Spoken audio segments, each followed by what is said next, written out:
The fixtures are out. Welcome to the Gooners pod. And somebody, some rodent figure, actually got it right.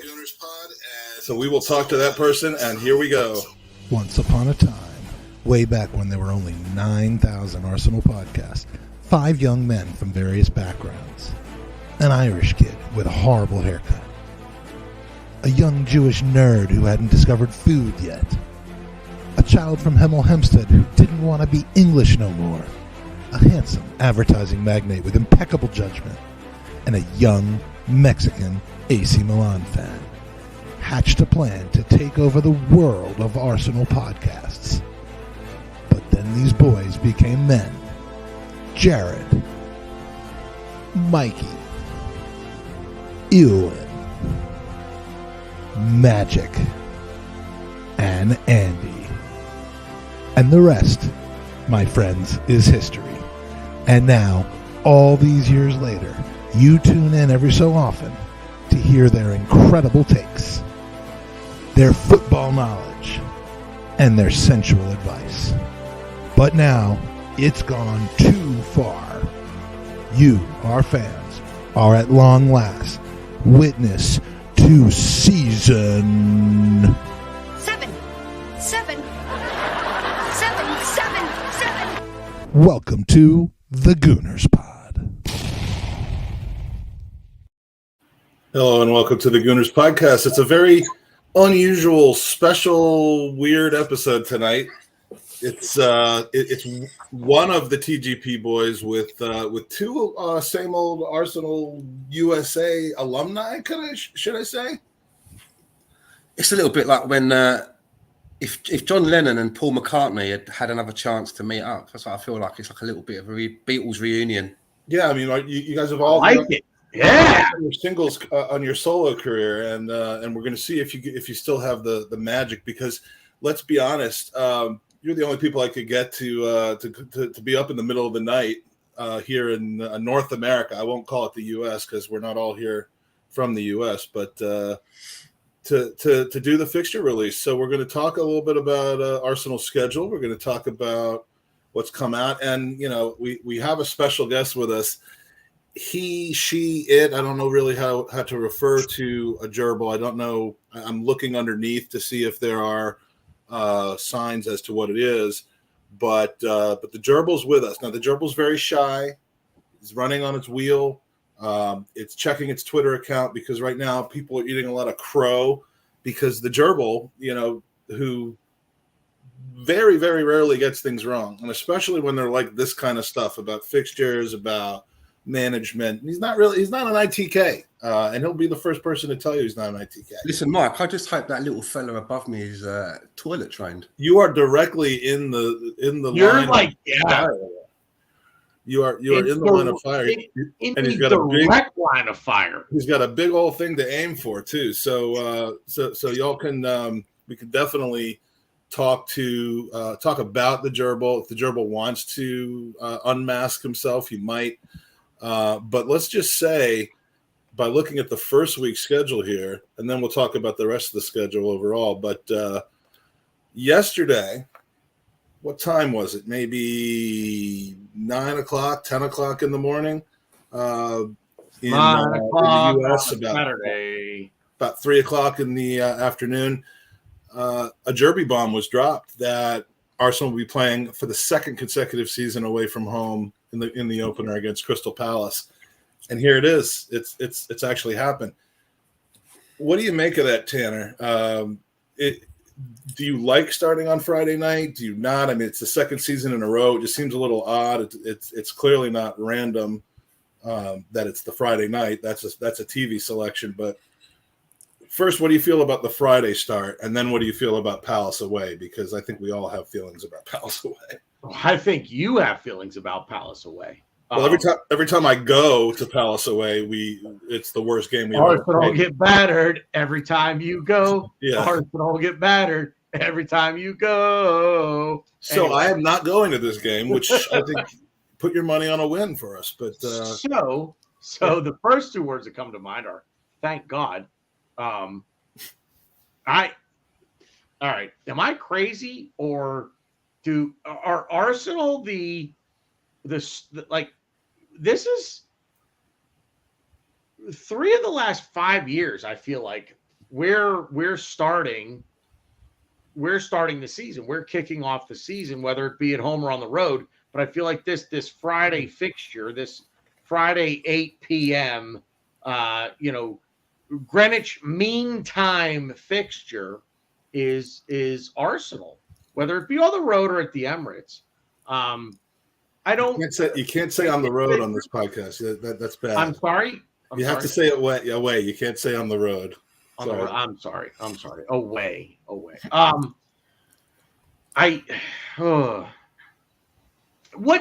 do you say? It's the first match of the season. We have no idea what's going to happen. We could go to Selhurst Park and smash them 5-0.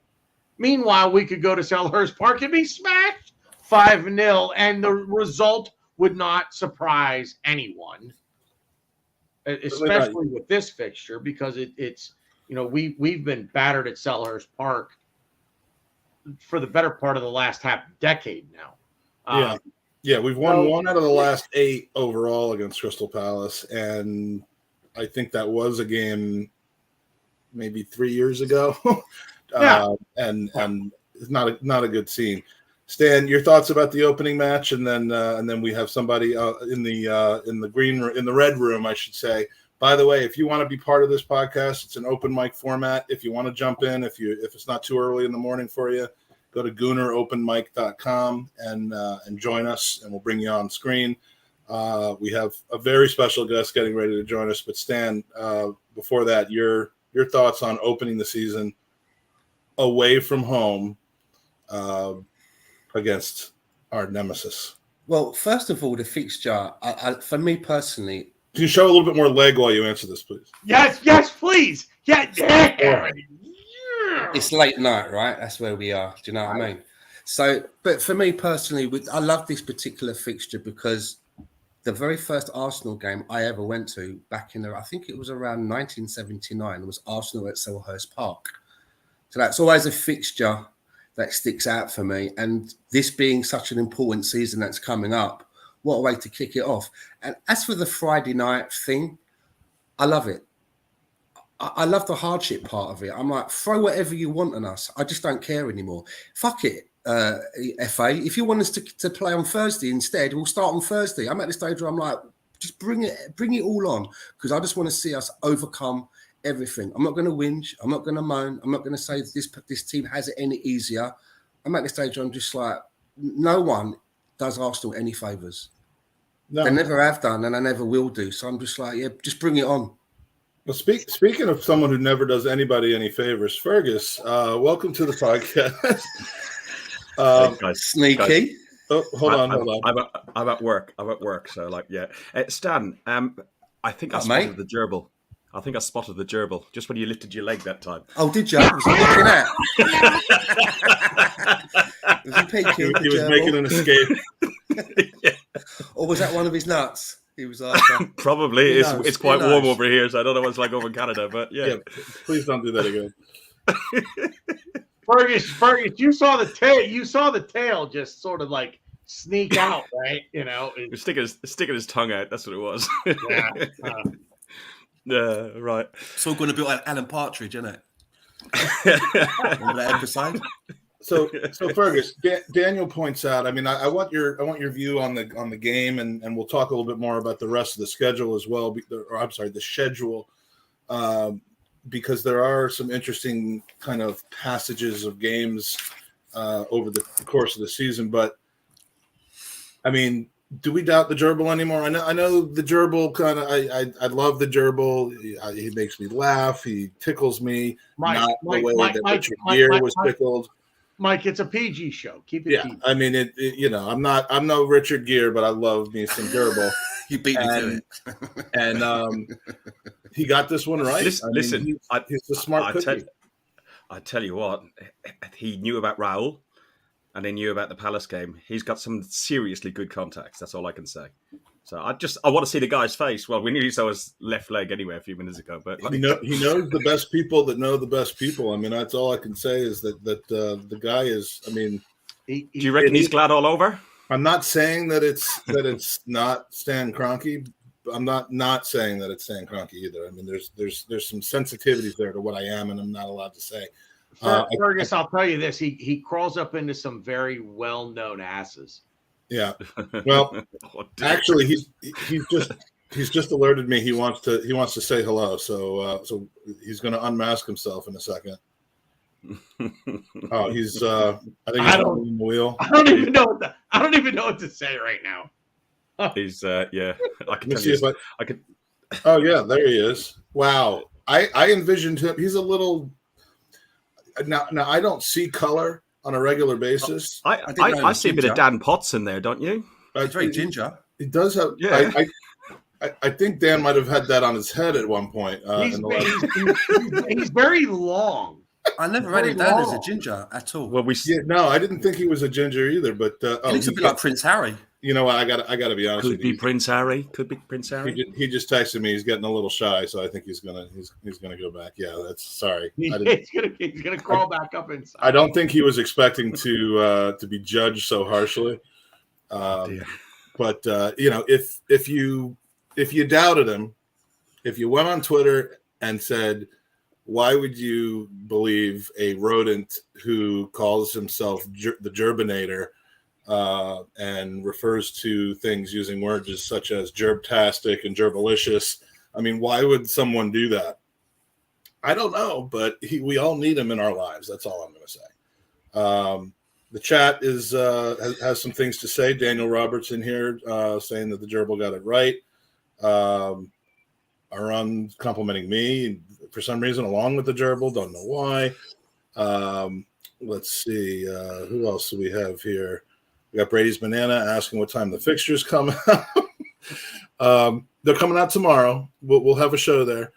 And a handful of other people in the chat. Again, if you want to have your say on some of you in the chat have been on here before. We got as long as we're all talking about people's looks and hair and stuff, you're getting more Viking every time you come on. Do you have that hair that the guy on the Steelers had all that back in the 70s where it's actually an arrow? Like the mohawk is shaped into an arrow. Who on earth are you talking about? There was a guy on the Pittsburgh Steelers who had his mohawk shaped into an arrow so that he knew, like, I guess, which way he was supposed to walk or something. But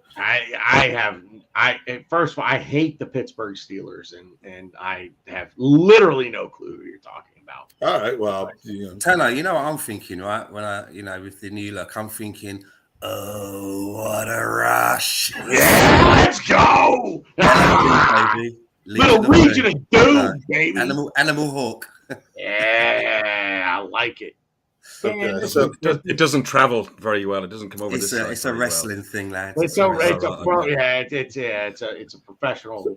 So, Ferg, your thought. But anyway, your thoughts on the game against Palace, and while you give those thoughts, I'm going to bring up. I'm going to try to bring up the full Arsenal schedule so we can take a look at it here. My thoughts on the Palace away game is I've got a ticket sorted already, which is a good thing. The second one is my wife's away for the weekend. So we're going to basically. That means you've got. That's what we call having a ghetto pass. We're into a different realm of conversation now. You have a ticket. The wife is away. My God. There's going to be a midget involved. There might be Gerbil. A lot of booze. Definitely be. Yeah, Gerbil just booked a train ticket to come down from wherever he lives to. He's coming to Essex. And there's going to be a party. I tried to get a ticket to that game. Listen, I'm not allowed to go. There's not a midget involved in this weekend. I'm going to be. I'm only 5'9". Does that count? No. Fergus, that tall's Trev. 6'1", 6'2". Is he really? Shit. Yeah. He's taller than me then. Bloody hell. Yeah, he's a big fella. We're actually going to have to rent the midget, aren't we? That's why Fergus is the power bottom rather than the top with him. Hey, Jesus Fergus, aren't you glad you came on at, what is it? Yeah. 9 a.m. 9 a.m. your time? Great way to start your day, right? Mike said to me, he said, "Oh, jump on the open mic." I said, "Mate, I've got a meeting at 8:15 with my boss on Teams. I start work officially at 9 o'clock." He said, "It's an open mic. Just jump on. You'll be 2 minutes." I didn't say it was 2 minutes. I never it's say 18 minutes now. 2 minutes. It ends up being 2 minutes, but I never say anything's going to be 2 minutes. All right, so the first week of the season, we've got Palace away, as we know.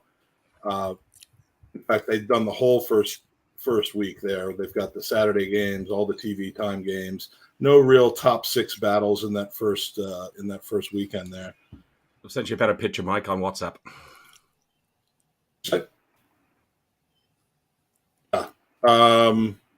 So the second weekend, home versus Leicester. That's now what I'm wondering here is, now that this has come out, are they not going to sell us Tielemans until after this game, or are they going to hold out for an extra $2 million to get him sold before this, or are they going to hold on to it?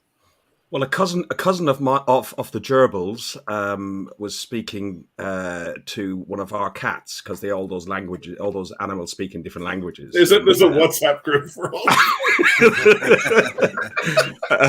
Informed me not last Sunday, the Sunday before, that they were talking with somebody at Leicester, and they've got a box and everything else. But I never know how true that is. But the Tielemans deal is done. The fly in the ointment was the Champions League, not qualifying for the Champions League, delayed it. Plus, he's been playing for, is he Belgian, I think? Yeah. So they're all going to be playing on international breaks. They're coming back. They all want to go on holidays. It's going to be really hard to get these transfers done in this short period of time. When I think most transfers will go through, if they're going to go through before the season starts, it will be in the pre-season period, like in about 2 weeks' time. So that's what I think. In the meantime, Twitter will have melted with Arsenal fans. But go back to the Palace game. Listen, it's not been our most fruitful visit, as you said before you brought me on, Michael. We've won 1-8. Would I take a draw on the opening day of the season? No, not now. I would expect, looking at Palace, Leicester, Bournemouth, Fulham, Villa, and United bring us into the 3rd of September. Even Everton, Brentford, we're into October. You should be looking at, if not maximum points, pretty close to top of the league. Well, we will be at the start of the season. I think that's really going to depend on who comes in, though. I mean, we know where we are right now. Hopefully, when the season starts, we're going to be a very different beast. Hopefully, all of the business will be done before we kick off the first Correct. ball. I hope so. And people have bedded in the pre-season, which starts in 2 weeks. I think if we get some of the signings that it sounds like that we could get, then I agree with Fergus. Yeah, we should be putting points on the board first day. However, if we leave our business late, which we've had a penchant to do in the past, and we go into the season probably where we are now, then who knows? Well, that's my fear. If we don't get the main signings, even if there's additional signings into that ins and outs after the league starts, if we don't get our main signings done before the window, the first ball is kicked on the 5th of August. We're off on a one arm up our back already. So, What I love about our chances in this first game, and it's kind of, it's ridiculous to be talking about this at this juncture, but Arsenal are the ultimate contrarian team. There are some investment strategies in the stock market that say, in a general marketplace, if everyone thinks negatively about it, you go positive on it. And I have noticed over the years that every time people think we're going to roll over a team, I remember that game against Manchester United this year, people just thought we were going to smash them. And then we lost that one, and the Everton one adjacent to it. And just, but when everyone thinks we're going to get absolutely murdered, like Chelsea towards the end of this last season, we just come up with the performance. So when I was, when I was notified today by the lovely Gerb that we were going to be playing Palace on the road, in addition to being annoyed about that, I just said on the road, I meant to say away. In addition to being annoyed about that, the responses that Gerby got were all from Arsenal fans saying we're going to start the season 0-1. We're going to be at the bottom of the table. It was incredibly negative. And why do you think that is? Well, our recent history with Crystal Palace, for one, the absolute need for supporters of Arsenal right now to be as negative as possible. But we've just not fared well against them lately, and we were lucky to get 1 point out of 6 last season in the very last second. Well, where's the hope, right? I mean, we've got money to spend. There's been linked with people, and that's what I'm saying. The glass is half empty. It seems to me. Stan, that's our fan base, though. That's a lot of the fan base that are on there. They're just absolutely, what's the point of being a supporter if you're just going to be, as you say, half empty glass all the time? Do you really go to a game, every game that you go to watch on TV or at a stadium, thinking we're going to lose this one? No, you go, even if you're going to play bloody Real Madrid in the Champions League final, you think we're going to win. We got a chance of winning. That's what it's about, supporting a bloody football team. By looking at the Twitter handles and the profiles of most of the people that were responding to, most of the people that respond to certain YouTube channels and ITKs, and the Gerbil, who's not an ITK, but certainly knows a lot and is extremely attractive. I don't think these are a lot of the match-going fans, and I'm not making a distinction between match-going fans and I'm not making a qualitative distinction. I'm just simply saying I think these are generally people who are largely following on Twitter and tend to be negative, and we all know who that group of people tend to be. But it makes me very positive about the game because everyone's going in there thinking that we're no longer as good as the team that finished 13th in the league last season or 12th, and so I actually think we'll come out for this game hot, and it could be worse. It could be Friday night away up north, and it could be worse for supporters. It could be last season. It could be last season. It could be Brentford with all the thing around Brentford. Okay, there was COVID around as well, and Sky forced us to play regardless of having a lack of strikers and so on. But then haven't gone away to the the league champions and the champions of Europe. And 9 points. I'm just thinking in terms of for match going supporters. I know if you work, you work until 5 o'clock. It can be difficult to get into the city and down south by 8, but it's certainly not the absolute shafting that having to play Monday at 8 in Newcastle. It might be easier. It might be easier to get back from Newcastle than Crystal Palace at 10 o'clock at night, especially if I've got a midget in tow as well. So Well, yeah, so there will be a midget. Thanks, Bert. He's gonna get stuck at the train station trying to get 2 people in on one fare pass. No, just underneath the contact. There's gonna be nothing contactless about what happens at Fergus's house that night. As we're talking about the beginning of the season and how important, getting off into a good start is at the beginning of the season, unlike last season, something that's nagging me at the back of my mind and something that I put out on Twitter earlier is we've got this Amazon Prime documentary thing coming up. And for me, I really hope that is aired before we kick off the season, because if it comes after we start the season, it's just going to be an unwelcome distraction. Yeah. And, just like what, Mike was saying about some of our fans, what I don't want is that we're trying to get off to a good start. And meanwhile, on Amazon, we're dredging up Aubameyang, we're dredging up Ozil, we're dredging up this, we're dredging up that.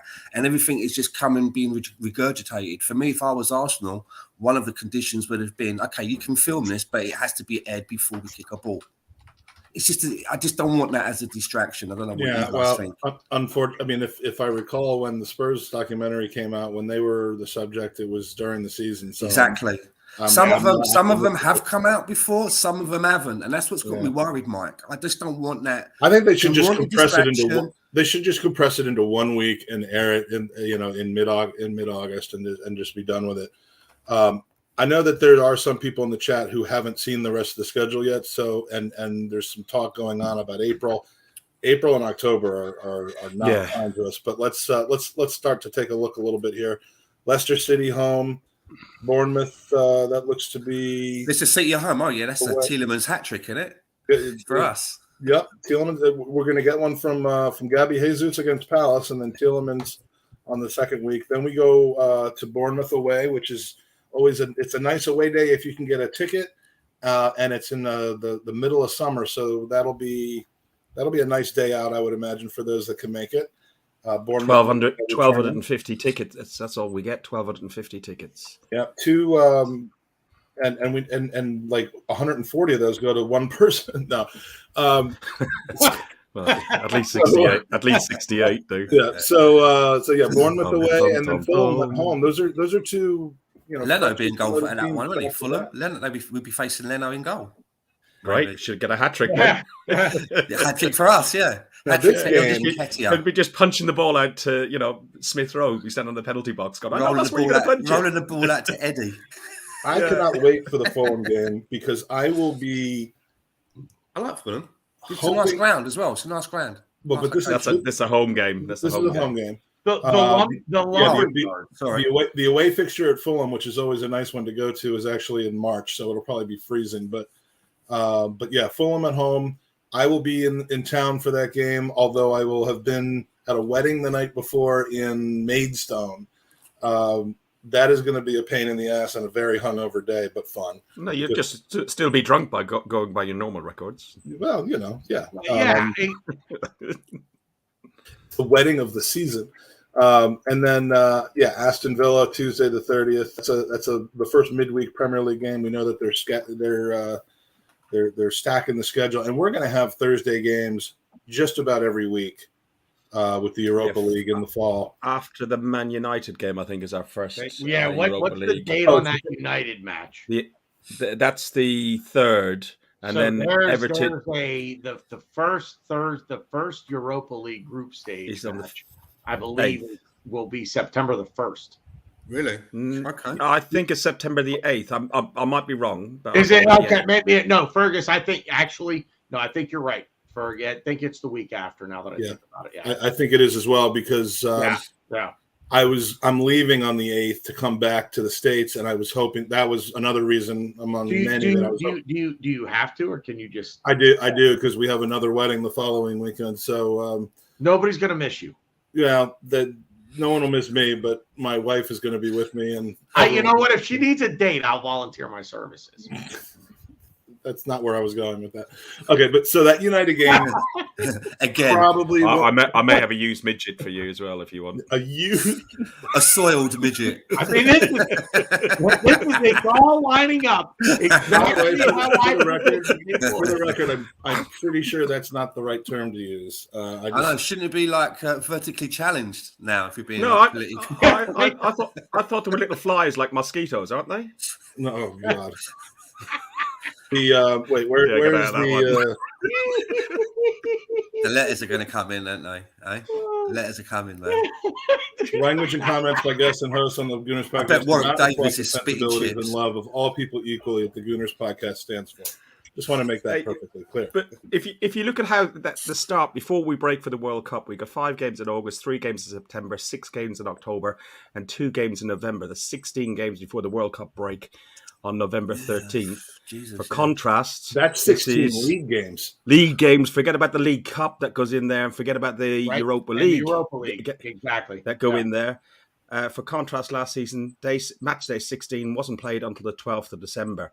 And that's that credit goes to Mo Arsenal 86 on Twitter. But I just thought it was such an interesting fact. So, what did you just say that match day 12 wasn't played until match day 16? Yeah. Wasn't played until December 12th. So they've pulled a full month last year. And when is it this year?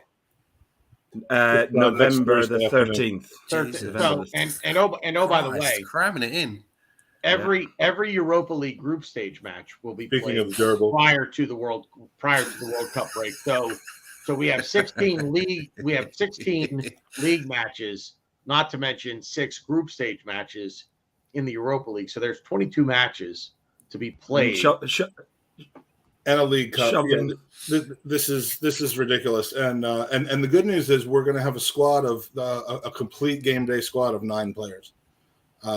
So we're selling 8 of our first team players to fund another power forward for the Denver Nuggets. It's going to be incredible.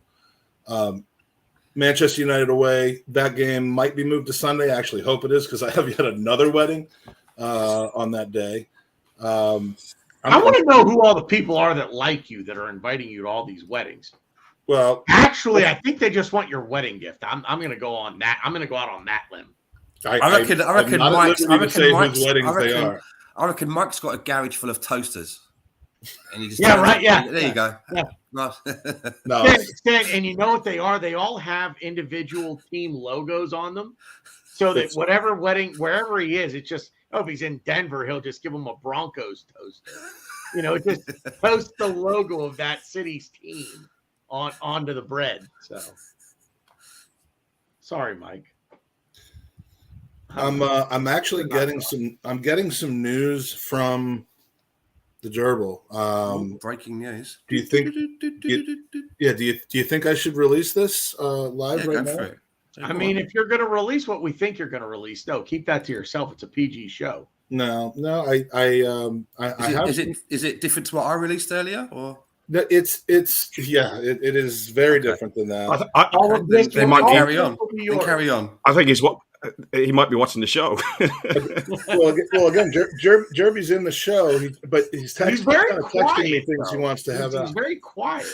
He is quiet. Well, he's still running on his wheel, I think. So. Okay, all right. He wants me to know, and I'll ask him if he'll go on screen, but I'll pass the thing along. He's it's just like the guys like Eddie Longbridge. You could walk past them in the street, you wouldn't know because they never show their face. Eddie is tremendous, but first of all, anything that Eddie Longbridge says, you take that as gospel. I'd recognize Mike. I'd recognize what's his name, Mike Timmons, because he looks exactly like Mesut Ozil. So exactly. Right. So. Oh, okay. So there's the Gerbil. That means he wants me to release that the first episode of All or Nothing on Amazon is going to be on the 2nd of August, which is the Tuesday night. Is that the episode, or is it because they'll do a premiere first, won't they? Well, yeah, that I don't know. I'll have to talk to him afterwards. I think it's probably the premiere. It's probably the premiere episode or the launch of the show. But basically, whatever that means. Going by what they've done before, they have a big West End sort of premiere sort of release, and then red carpet thing today. Yeah, and then they drop it on Amazon. Yeah, who goes to that? Is Mikel Arteta going to be walking down the red carpet? I mean, who attends that? Really, I didn't know they did a big gala thing. I would imagine the Gerbil got paid loads of money. The Gerbil will be there, I'm sure. Okay, I suppose the Arsenal Luchador will probably be there and all. He gets invited to that sort of shit. I would Gerbil so. And the Luchador. I mean, we're talking. This is big time shit. Yeah, they ain't missing a bat. Well, they want all the influencers to be there. Can the Gerbil sneak anyone else in the Luchador's ass? Is the question. Only Lee Judges. Would that be called the Elizabeth? Is that where they use the Elizabeth line? The tube. Sorry. So basically, the scoop is that All or Nothing will be essentially mirroring our first couple of months of the season, which is not what we want, but it's what we got. So hang on, you said it comes out on August the 2nd. How long is that after the first game? Just August the 2nd would be if that's when the first episode or the premiere is or whatever. That's 3 days before the start of the season. Oh, 3 days before the start. Okay, so then just as we start the season, we're gonna that's fucking bullshit, man. I don't like that. I'd rather have it out of the way. It's a distraction, man. Yeah. Hey, listen, who knows? The Gerbil could be wrong. He really is. True. Could be. Come on, man. He really is. We say a lot of stupid things on this show, but that might be the most just he is outlandish. Sorry, do you not recall your 24-hour podathon. I thought it was a drinkathon, but you said a lot of stupid things more than on one that. episode at once as well. They usually dump more than one episode in the first sitting as well. I think Daniel Robert just said it, and that's right. They usually dump more than one episode. That's why I pissed myself. That's why I think it's the Tottenham one. I really found it funny. I was laughing. I refused to watch it's funny. It. There's something laughing. I don't want that. I don't want that for us. You know what I love about Daniel Roberts' comment? It covers Fergus's face. That's what I like. Wow. I like it too. It's the best comment ever. Actually, let's do this. Here we go. Oh no, hold on. Oh, cheers. There we go. I've moved up the ladder. What you want to take this haircut out of the equation? I'm putting the moneymaker. I'm putting the moneymaker behind the comment. All right. See there. Look, the Gerbil was wrong. He said we're going to sign him Villa. Obviously, he didn't have good sources at that point. No, he said that he's going to Aston Villa. All right. So Everton home in September. We go to Brentford away in September, and here we go.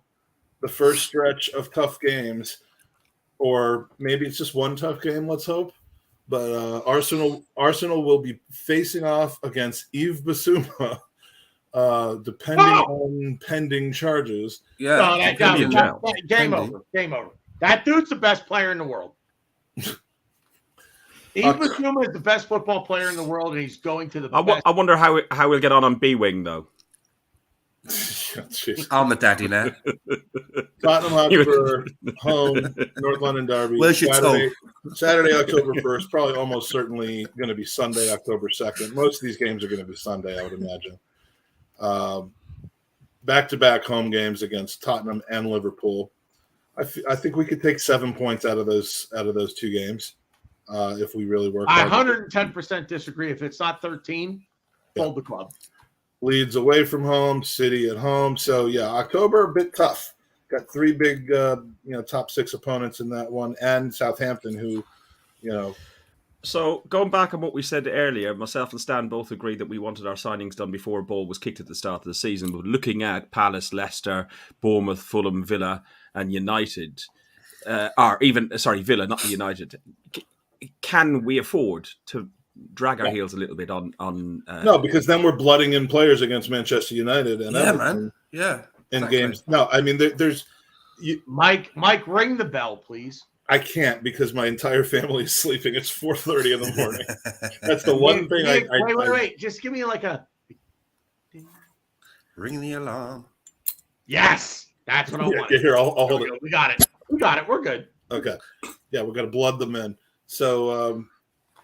Speaking, we're talking about things coming out, dumping games, blooding in things. Gerbils. This is not a show for children. I'm sorry. We did that last season, right? Same thing. So surely. Yeah. Well, look, it's all about learning from mistakes, right? It is. It's every season that we bring. We end up getting business done, but it gets done at the very, very end, and. The first month and a half we're playing they're normally bloody panic buys to try and placate the idiots on Twitter. Yeah, so if you look at extending Ozil's contract, letting Sanchez go, to be honest, those sort of things are just done to placate the masses on phones and Twitter and stuff like that. And but they should be. But that's what they should be doing because our team. That's what the team is all about. Is the bringing in a player like Lucas Perez, and you're never going to use him. You're not even interested in him, but you bring him in anyway. It's just they should name the Twitter account that actually forced Arsenal to sign Lucas Perez. Like who were they? Do you know the thing is just as we're talking about him as a player, and I don't know if this is what as the youth say today on Twitter, this might be an unpopular opinion, but I actually think that. Lucas love your Welsh accent. I know, man. Lucas Perez, for me, he never really got a fair shake of the stick. And I think that there was a little bit more about him than what we got out of him. And I also feel the same for Joel Campbell. Sorry to change the subject there, but I just wanted to say that. And just to answer Mark Backwood, and he says, whatever happened to the Amazon money? Did it go on January transfers? No.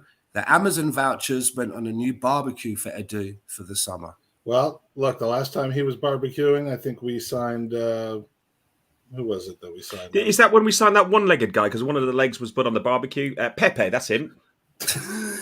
Jake the Peg.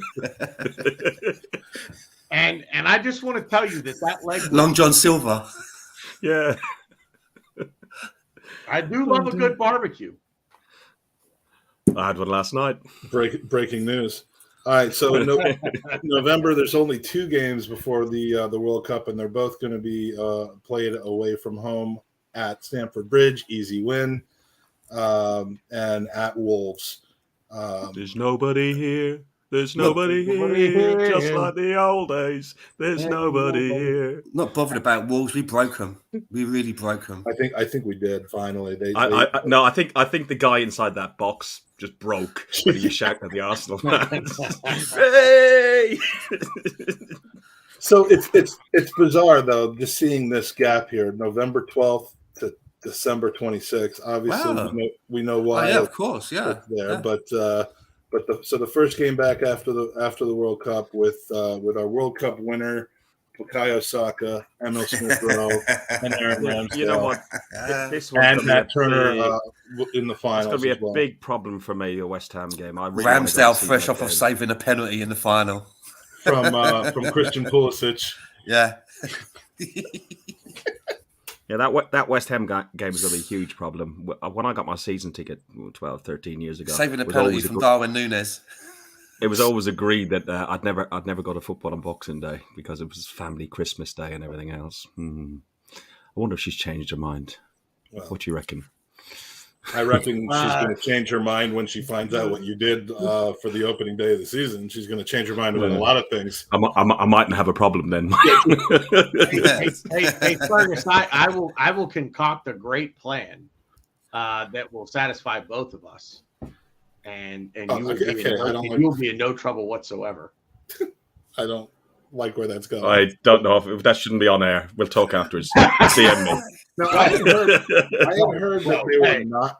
I'd heard that they were not going to be doing like games in between Boxing Day and New Year. I thought I had just read that like earlier yesterday, but I should have asked the Gerbil. But so wait, so I'm going to get to spend New Year's Eve in Brighton.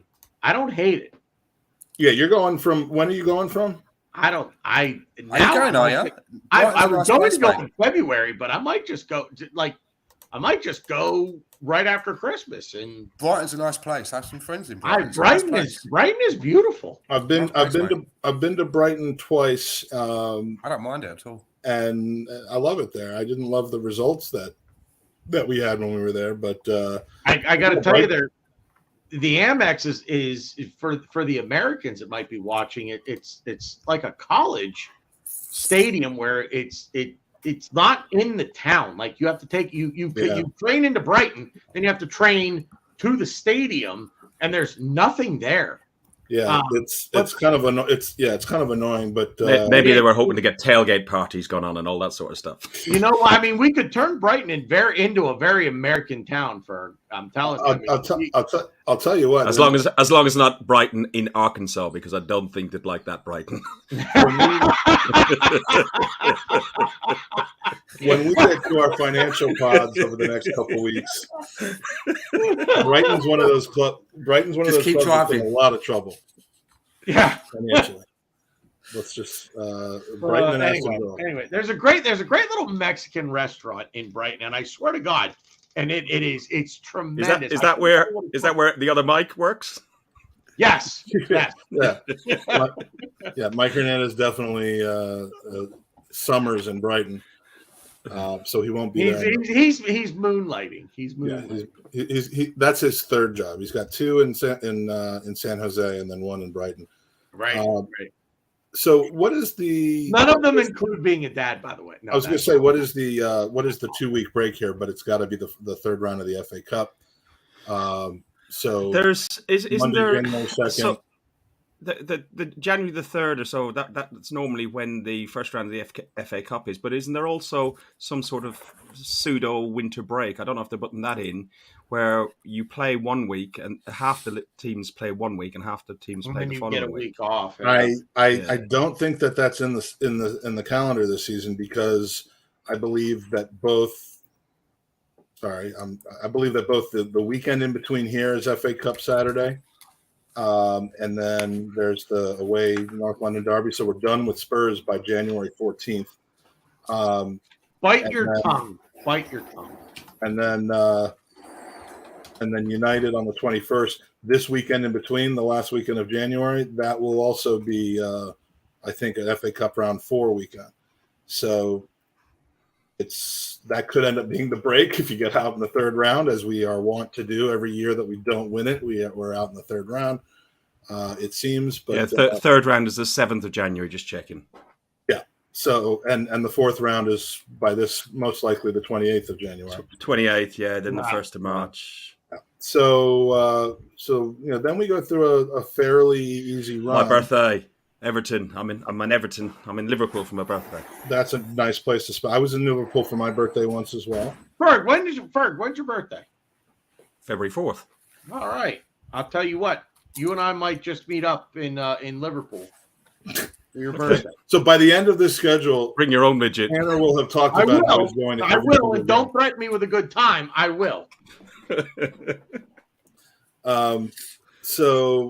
Everton, Brentford, Villa. We're rolling here now. Leicester City. I mean, these are all got to be wins. Bournemouth, Fulham, the revenge game against Palace at home. Leeds. I mean, this is a run of games. Famous large words like that, Mike, isn't it? Well, I'm not counting chickens, but just by looking at this, 1, 2, 3, 4, 5, 6, 7 league games in a row. Everton cannot be as bad as they were last season. They've got to improve. 8 league games in a row that should easily be teams that finish below us. Whether we beat them or not is a different story, but that's a run right there. And then here's the April that we were talking about. I just cast my mind back to last season of that clump of 3 games. Was it Palace, Southampton, and Brighton? Yeah, Palace, Brighton, and Southampton. To get a 0 out of those 3 games, to get nothing, right? That's what worries me. And I was only at the first 2 of those, so you can't blame me for the Southampton one. But the first 2, the Palace game, you get schooled every now and then, and I think that's what people are a little bit worried about with this first fixture in Palace. Palace stood up to us and gave us a game. The one that disappointed me mostly was the Brighton one. We just had nothing going for us at all. The Southampton game, Fraser Foster obviously was in the window, and he had the game of his season, or of his career probably. And we peppered their goal the whole time. I was at the game, and we were just unlucky not to come away with something. We did not deserve anything. Was it the first club, though?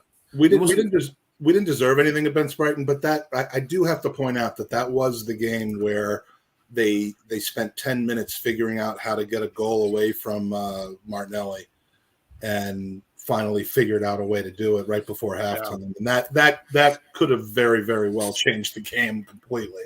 Yeah. I don't want to make a comment here and kind of I mean, it's not going to end the show, but the one thing I fair enough. Yeah, right. But as we go through this, I think the overriding thought process will be as obvious as it is: win the games we're supposed to win, and nick a draw here or there. Liverpool Saturday the 8th. It's on the screen. Nick a draw against Liverpool at home, but boy, there are a lot of stretches where we're just win after win after win, stack wins. Yeah. And if you stack wins against the teams you should stack wins against, then when you drop points to, say, a Southampton on the road, and I say that simply because it's in front of me, although it is Southampton at home, but if you drop points to a Crystal Palace on the road, it makes it easier to stomach when you're stacking wins against everyone else that you should be doing it against. Well, the fact is that and I thought we had turned this corner last season at one point, where we were beating. I mean, you can call it flat track bullies if you want, or you can, it doesn't matter though. You get the way you get into fourth is by getting 2 out of every 3 points against the teams below you, and maybe 1 on average for the teams above you, which means you draw a game, or you win 1 out of every 3 games or something like that. and if that was what was going on, that's fine. But then we went on this string where we lost to Everton, and we lost to Newcastle, and we lost to Brighton and Southampton, and that entire thing of, okay, well, we're getting our job done this year on the lower teams, even though we're not necessarily getting great results against City and Liverpool I think if we break down, I mean, we know who we're going to play. This is just a matter of when do we play them. We know who we're going to play, and we know we're going to play them once on the road and once at home. Is that how it works? Manchester City and Liverpool. Okay, if we don't take a point out of 12 in those 4 fixtures, okay, we can live with that as long as we take the points elsewhere. If the goal is to get top 4 and not to challenge. Well, but I guess to that end, if I may, it's where are we looking at the fixture list and saying, okay, we know we're going to drop points here, and here. Meanwhile, that being City home, City away, Liverpool home, Liverpool away. But I mean, looking at Chelsea and saying we shouldn't take points against that. That's not realistic. We should be taking points against Chelsea. We should be taking points against United, taking points against the scumbags up the road. I think the only 2 clubs in the fixture list that you look at and say, okay, if we don't take points from them, can live with it, is City and Liverpool. We should be taking points from every other club, especially if we get in the transfer targets that we're looking at. That's an entirely different conversation, but there are really only 2 clubs in the league at this point that are light years ahead of everyone else. Yeah, well, and now I think we're in the conversation of 3rd to 6th and saying there's still a very distinct gap. 1 and 2 are City, Liverpool. Then there's a gap. Then you look at 5 or 6 teams, and then there's another gap. So I agree with that. I think 3rd is up for grabs, and for a while it was up for grabs this past season as well. We just weren't poised enough to take Mind it. you, Daniel in the chat makes a good point. If Spurs beat City and Villa last season, why can't we do it this season? Yeah. I think it's the style of play that. I think it's the mentality. I think it's the mentality of. I mean, because Spurs have always been able to pull. I mean, to their credit, and they've needed 99 million minutes of extra time to beat Leicester. They've lost games that they should have, just like we have, but they rarely roll over against the big teams. Well, and real quick and that's where we have to get, and that's coaching and that's player experience and a young team. We were right there on New Year's Day against City. We were there. We outplayed them. That we absolutely outplayed them a man down. We didn't lose to City. We lost to VAR. Hopefully, Hopefully, the players that we bring in will be the kind of players that will be able to. I really felt that the North London derby, in some players, it got away from them. Like the game was it got too big for them, and they lost control of it. And I really hope that we bring in 2 or 3 players that can help some of these younger players in some of those games, to keep them in the game and not let the occasion get too much for them. Because I did a podcast Tuesday night with North Banksy, the guy who does all the graffiti sort of. Yeah, I saw a bit of that. Mm-hmm. Yeah, and we talked about that. Was that the guy that he had on with he was all covered up? Yeah. I was like, hold on a minute, he's got ices on. What's going on? But I listened for a while and realised. Maybe it was. Was that Gerbil? Maybe. No. Was he covered up? Was he hiding? No. He was covered up for different reasons. But we talked about that game, and he said it was poor management by Arteta to a certain degree, and the players, and it got above Holding. He lost his head, but why we went out to win that game was ridiculous. We should have gone out for a point. All we needed was a point. We should have gone out and managed the game, and then if we had nicked something, and I was too drunk that day to even think that. So, but on reflection, he was very right.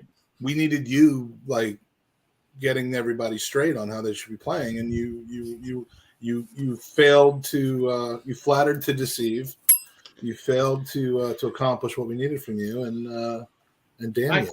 I will say this along that line of mentality from a professional competitor standpoint.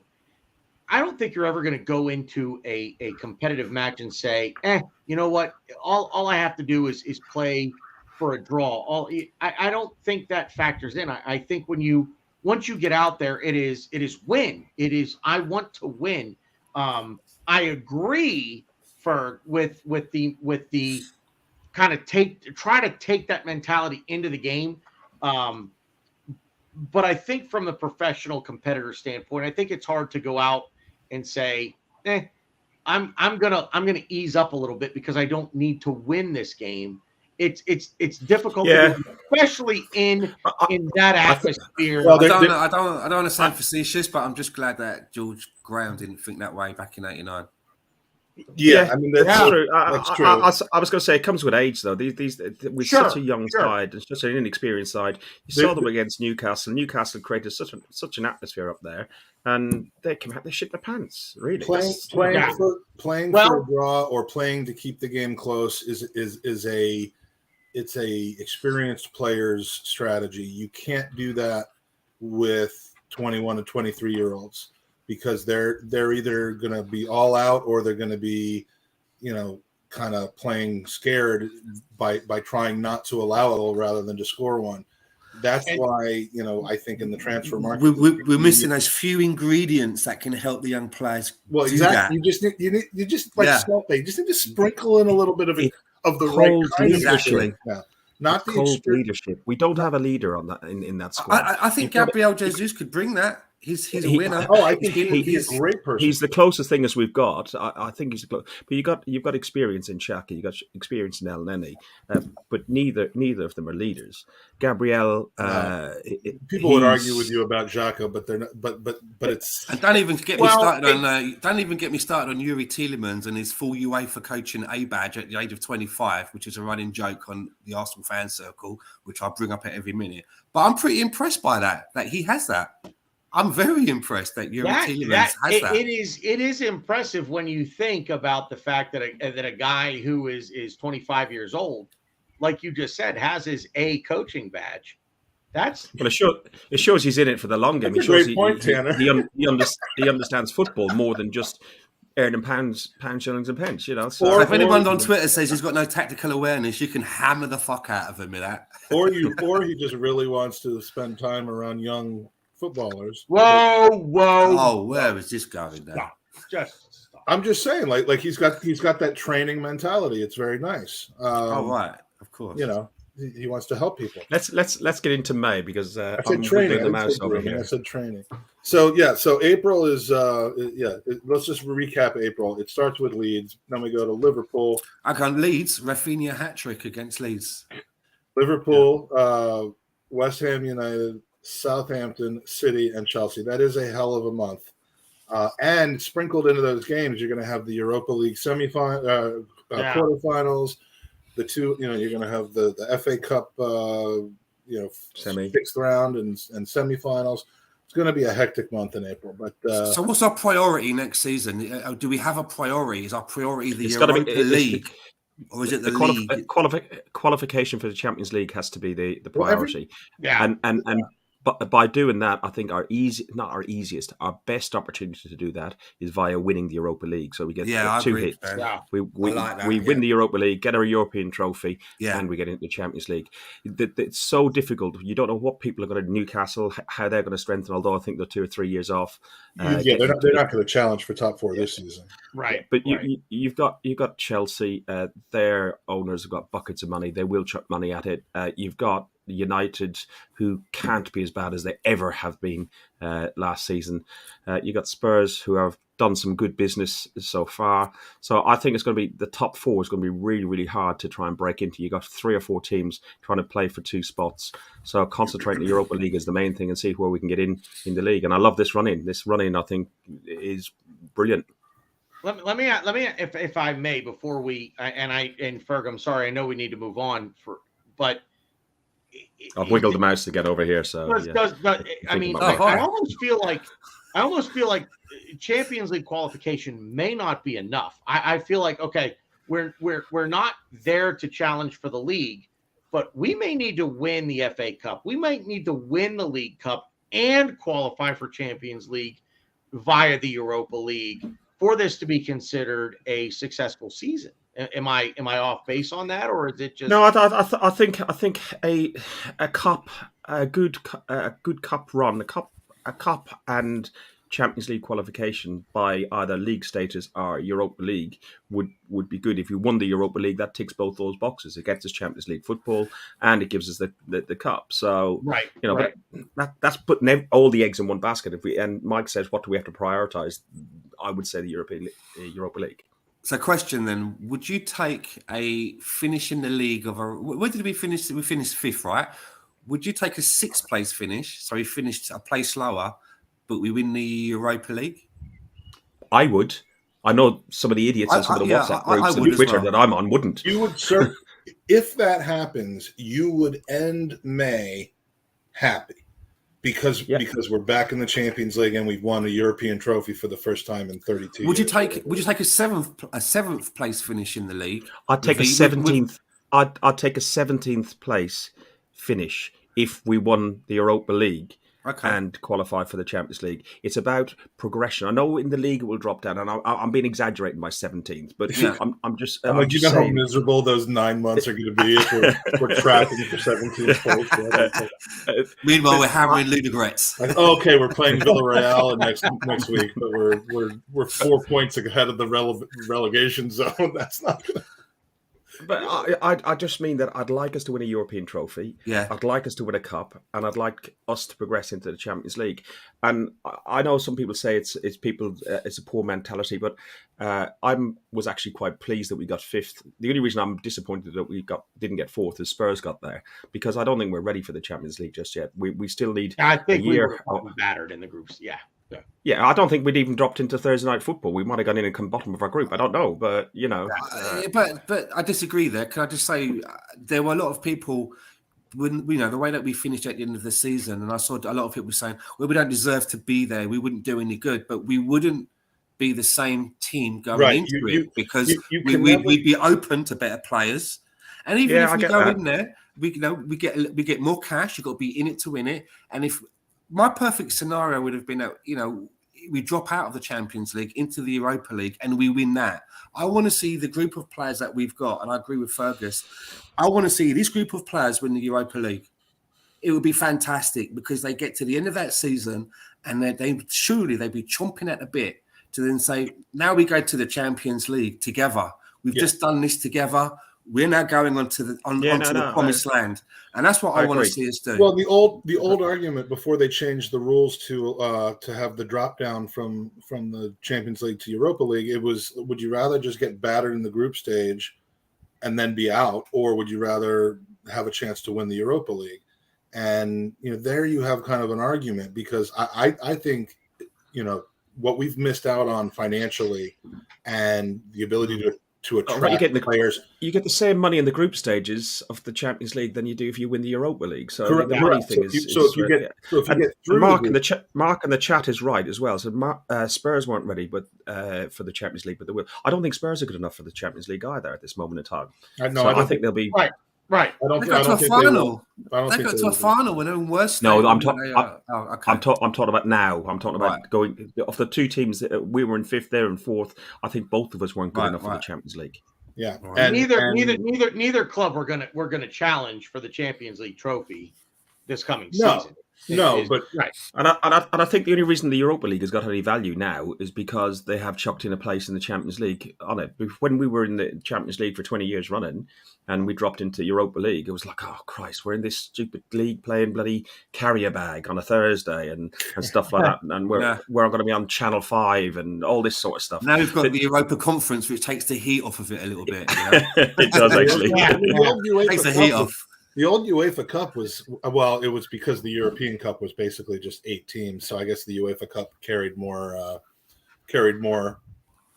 glory to it and when they included 97 teams in the Champions League, then the Europa League became a little less prestigious. But Yeah, I mean, it is a good question. It's obviously one that's talked about a lot on Arsenal podcasts about, if you had to choose between top four. And I'm just desperate to get back in the top four, not just because of the qualification for Europe, but just, I mean, fifth and eighth is not where Arsenal belong. Fifth is better than, I mean, we talked about it on our podcast earlier this week. Last year on that 24-hour podathon, we had 22 people give predictions on what they thought would happen for the season. And 3 people picked Arsenal to finish better than fifth, or fifth or better. 1 picked fourth, 2 picked fifth. The rest were all 6th through 10th. And so I don't see how people can say that, fifth was a failure. I can see how they could say it's a disappointment because of, especially given the way it happened and the fact that we really had it in our grasp and we threw it away. But a failure on the scope of August to May, I don't think so. Now, would fifth be a failure this season? Yeah, it would be to me. So I really want to see us qualify for the Champions League through the league position. I don't think this year they're adding the 5th team. It might be a year later that England gets 5 teams if they make those changes. But I want us to challenge for it because we're good, not because we were one of the 48 teams that you don't want to see us qualify by backing into it, basically. I do not consider winning the Europa League backing into it. I wouldn't consider. And I wouldn't consider about that Gerbils again, isn't he? No, but I also recognize that with a trophy like the Europa League or even the FA Cup or the Champions League, I mean, you're one of you're one of 32 teams, but you're probably or 48 if you add the drop downs. Last season, right? We're probably one of 10 that has a chance to win it, and the odds are just not with you. Last season, manpower wise, we barely had enough to go through. That's the thing. A league season without the other competitions. Now, we're going to be bringing a few people in, but I still don't think it's going to be enough to go guns blazing on all 4 fronts. So if Mikel Arteta's got any nous about him, he's going to have to sit down now and concentrate in one area and then have a plan B and a plan C. And I think that if he's got anything about him, he should be concentrating on Europa League. It gets us into the Champions League and it gets us a European trophy. Yeah. Obviously, I'm not saying that you play weak teams in the league, but the league and the Europa League, I think, should be where our bread and butter is at the moment. Do you think that starts only in the elimination phases of the Europa League or in the group stage? Yeah, man, that's the one. I mean, because here's what I'm wondering: do we put out a full 11 in those early stages, or do we? I don't think that we are in a position yet where we have the luxury of being able to be in a competition like the Europa League and chance it by putting out maybe a weaker team. Do you know what I mean? Yeah, because this is what I'm talking about right here. Eddie and Balogun up top. what this schedule doesn't show, well, they have the same agent, so maybe that'll work. What this doesn't show is that we're more than likely going to play Spurs on the 2nd, Liverpool on the 9th, and have a Europa League group stage game on the 6th on Thursday. And that's a group stage game. Maybe it'll be against Kilmarnock or carry your bag with your gerbils in it. Now you carry your bag. Oh yeah, you carry your mom's bag. All right, so I'll carry your mom's bag. So then the situation is, let's say we won one and drew one of our we still, this is early enough in the group stage that you're not going to want to drop points. So that's 3 games, and if you're prioritizing the one in between, and you can't play soccer 3 games in 7 days. What group game would that be in between? Did you say? Probably be the 3rd or 4th group game. So hopefully we can get ourselves into a position. It'd be match day 3, where that game we may be able to field a slightly weaker team because we've done well up to that point in the competition. You never know, right? If we're struggling and we're clinging for points, then that's where Mikel Arteta has to earn his money and show what a manager he is, because he's going to have to make decisions and choices. I think recent history in the Europa League with the group stages has shown us that let's face it, we're not going to play the likes of a, say, a Red Bull Salzburg or a Sevilla. And I mean, maybe we get a team like that in the group stage, but more than likely we're going to get the carrier bag, right? The team from Greece that no one's ever heard of, and we're not.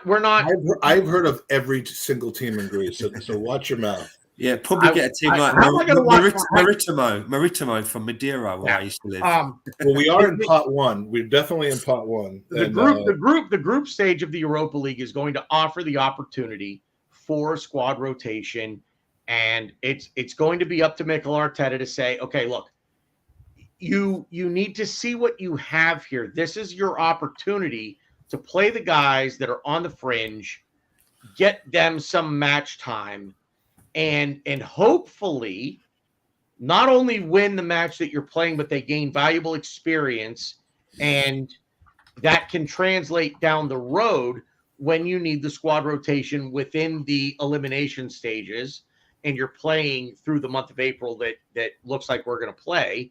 So it's I don't know that it's going to be a matter of putting out your best 11 every single time you go out there. Finding a blend. Unrealistic. Finding a blend so it's not best 11, load of shit cunts. You need to have some kind of a blend, right? Where it's like something that's reasonable. You don't want to have such a gap in between your first 11 and whatever else is there. Do you know what I mean? And that's where you want to say, okay, if we play our style of football, we play our game in the league, say in the league, okay, the match day prior to going into the Europa League group stage, you say, okay, I can maybe I can rest a few of my attackers, but I can play my defensive line because they didn't really put a shift in. They didn't have to. I'm sorry, I said that backwards. The back line that you play in the Europa League group stage, they're not really doing a whole lot of running. So they can play the next league stage, and it's a bit of wishful thinking. Well, the other thing you're not taking into account is that if you play Gabriel during a Europa League game, he's going to lose a tooth, and that's one less tooth available. Are we looking at early games of a back four that consists of Cedric, Tavares, and Holding? I mean, looking at pot 2, you got Real Betis, you got Real Sociedad, you got Union Berlin, you got Feinberg, you got Nantes. Hey, it's Freiburg. It's not Feinberg. Freiburg, yeah, and Nantes and Feinberg. Oh, I thought it was your team. I did buy it actually. SC Feinberg. There's a football team called Nantes. Oh, yeah. Fair enough. That's the Gerbils. That's the Gerbils. Tielemans is the coach.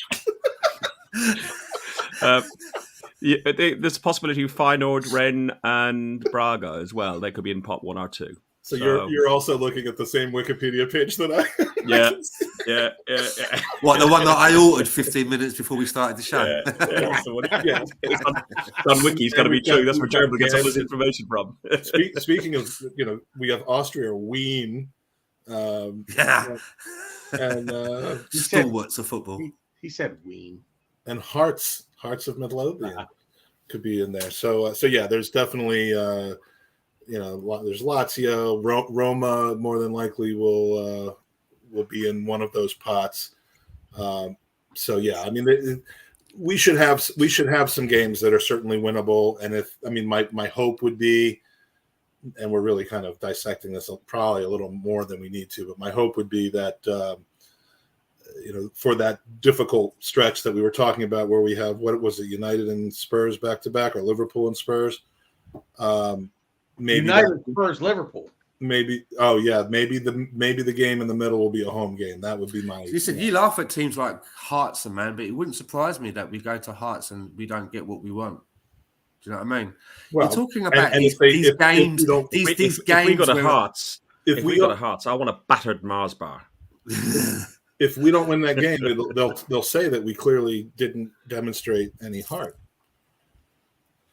So I see what you did there. Yeah. Weak sauce, but I see what you did there. Yeah, it's listen. As we go through this, it is nice to see the order of play. But we know that again, up until the World Cup break, there are at least 22 matches to be played. 16 in the league, 6 Europa League group stage matches. Not to mention maybe two, maybe 3 League Cup matches. The FA Cup, I don't think will kick off for us until after turn of the new year. Was that the Eddie Nketiah Cup? Well, it never does. Right. The Carabao, the Eddie Nketiah Invitational. The Eddie Carabao and the Nketiah Invitational Cup, Cup. Arteta did say at the end of the season that he wants a 25-man squad. That implies to me that you want 2 squads of that. It would imply to me you want 2 squads of 11 plus 3 to rotate through those other 2 squads. So it would imply to me that all of our loan players that we thought were gone, mainly Niles, are going to play meaningful minutes because that's just what we do. Torreira might be held hostage in London for a year until we lose him on a free. And I'm not saying. I mean, I would love for him to come back. I loved him as a player, but he clearly doesn't want to play for Arsenal he doesn't want to be in London. He doesn't want to be in London. He doesn't even want to be in Essex. That is one of those. I'm just saying this, and I don't want to start a completely different 45-minute conversation because it's 20 after 5 a.m. here on the East Coast in America. But Lucas Torreira could be a linchpin to success with this because we've seen how good he can be, and it is up to the club. If you're not going to sell him, and I understand it takes 2 to tango. You need a club that wants to buy him to sell him. You can't just go knock on someone's door and say we want to sell this player. This isn't it's like death of a salesman. It doesn't work that way. Someone has to want to buy him, and if no one does, then it's this club, meaning Arsenal. It's this club's responsibility to find a way to make him earn his money. You're going to pay him, make him earn his money. In other words, Was she like washing kids?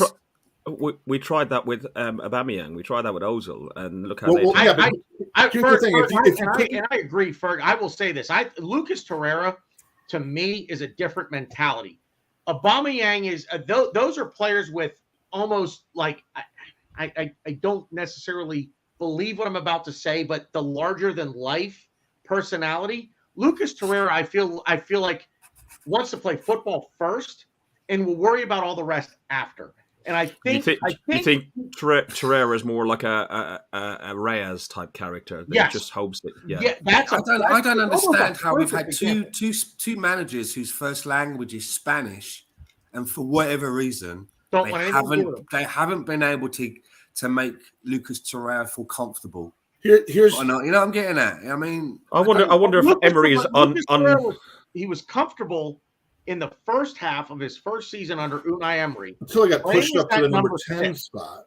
What's that? Until he pushed him up to the number 10 exactly. spot. That is when you come into a new club in a new city in a new language in a new culture of life, but the one constant that you have is the position that you've grown up playing. For Lucas Torreira was that number 6 role. All of a sudden, when you're asked to do something completely opposite of what you've done for the last, we'll say 6 to 8 years of your life, I know that everyone is down on Lucas Torreira. Stan, you and I were both there. We saw it firsthand. There's something there. Yeah, I'm not down on him at all. I just can't believe it went so wrong so quickly. And I can. He's angry right now. Mike, to put it in hockey, it's not like he's going to come back and play number 10 again. I mean, surely, Right. I mean, we talk about. You'd have to play him in his position, the 8th. And surely that would happen. So we keep Mike, I don't know why we're all panicking.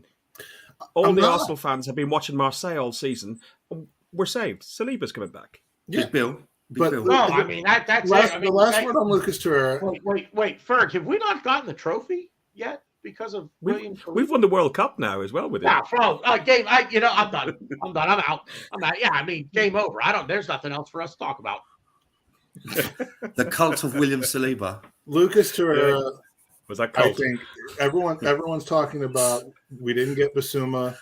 Who's going to back up Partey when he's hurt? Sambi Lakonga's not ready yet. What better than a 1-year bridge? We're not going to sell Torreira for the €6 million that Fiorentina offered. No.